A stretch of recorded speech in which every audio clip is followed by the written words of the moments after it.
Hi, Austin Church here. We're back for another Freelance Business Blueprint lesson. If you saw the last lesson, then you know we discussed 12 ways to reach people.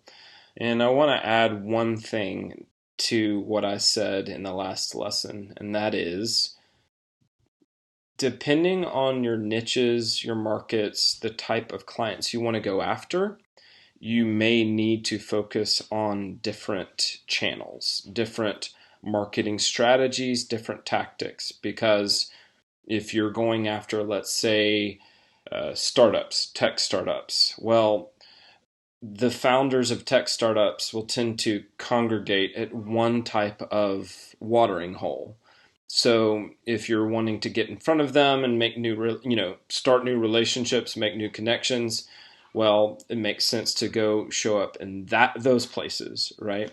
So, for example, there's this one, I guess you'd call it, it's not really a forum. It's sort of like an upvote page. It's called Hacker News. And so if you wrote an article about how to crush it on Instagram if you're a tech startup, and you went and posted that on Hacker News, that would make a lot of sense. You could get in front of some eyeballs that way, right?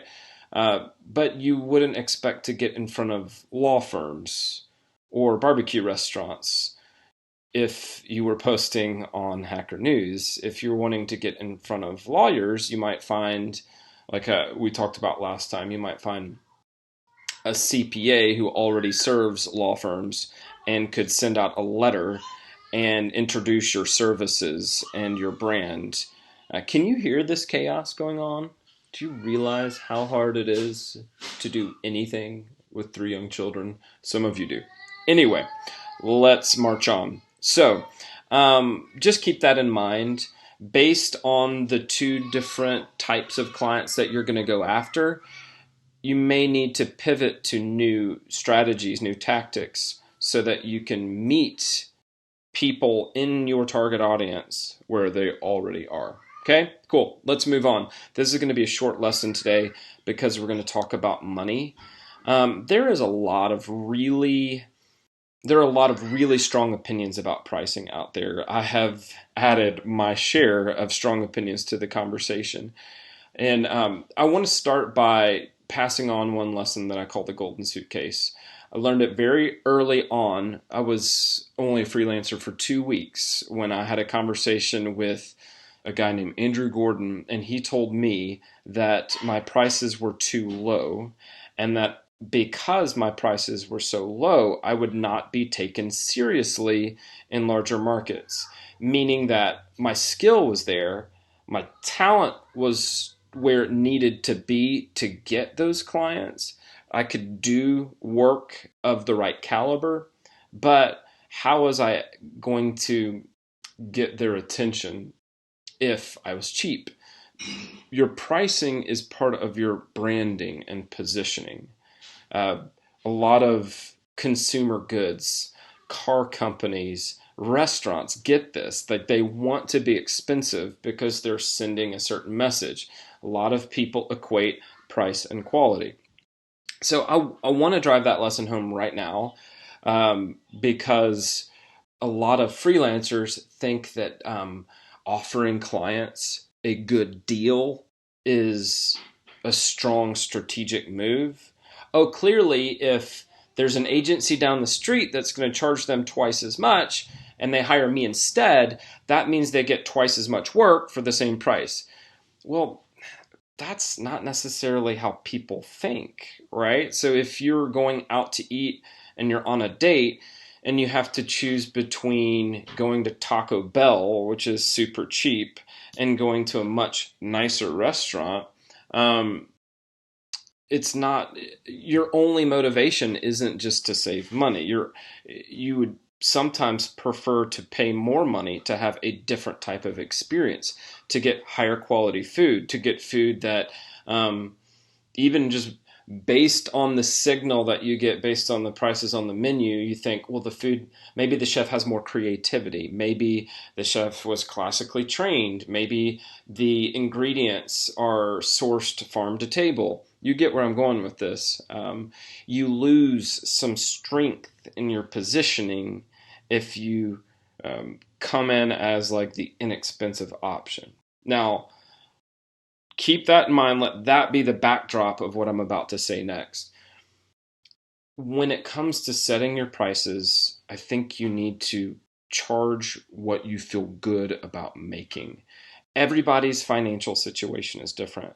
So if making an extra 1 to 200 bucks a month would be a big deal for your family, and you want to charge 30 bucks an hour for blogging, or you want to charge 50 bucks a blog post, or you want to offer Instagram management packages for $500 a month or whatever. Like, regardless of what your like effective hourly rate comes down to at the end of the day, whether you're charging hourly or whether you're charging a fixed price for a fixed scope, however your actual hourly rate shakes down at the end of the day, you just need to feel good about that. Yes, if you're on the lower end of the spectrum, you'll lose some strength in your positioning. But that is like the best piece of advice I can give about setting your prices. Do you feel really good about your prices? If you don't feel like you're undervaluing your experience and your expertise, and if you're able to charge that amount for that scope of work and have a smile on your face, go for it. A lot of the rules and guidelines with strategic pricing and smart freelancing and leveling up your business, the rules just kind of change as you gain experience. And I do things now that I didn't do 11 years ago when I was first getting started. I give my coaching clients advice that is sort of tailored to their situation.